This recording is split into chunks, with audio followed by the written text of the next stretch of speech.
I sat on an old chair, tired and half awake, with just a bit of sunlight peeking through the torn curtain. I held an old mug of tea in my hands and scrolled through my phone without much thought. Suddenly, Kevin Hart, the American comedian's voice, came on loud and full of energy. The people in the video were laughing heartily. Then he leaned closer to the mic. The crowd went quiet.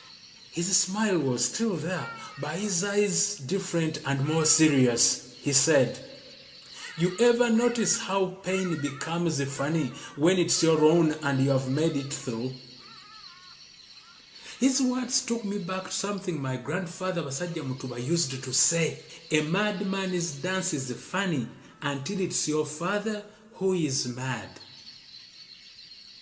Everything around me went quiet. The room fell away. His words hit deep. The words didn't land like a joke. They curled in my chest, sat heavy on my ribs, and echoed louder than the laughs. Kevin then added, "When something about Africa is talked about, it's normally bad, normally violent.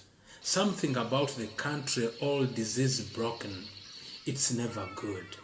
So, your perception is what people have forced you to believe." Ladies and gentlemen, his words didn't land like a punchline.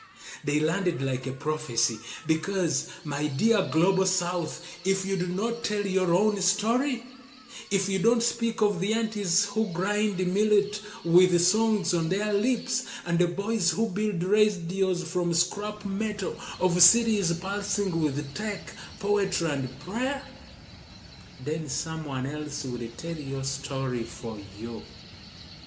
And they will not use your language. They will not mention your grandmother's wisdom or your cousin's invention. They will not see the full moon over Lake Victoria or hear the roar of local traffic in your local town like a jazz symphony. They will see only what fits their lens, and the world will believe it, as it has already done.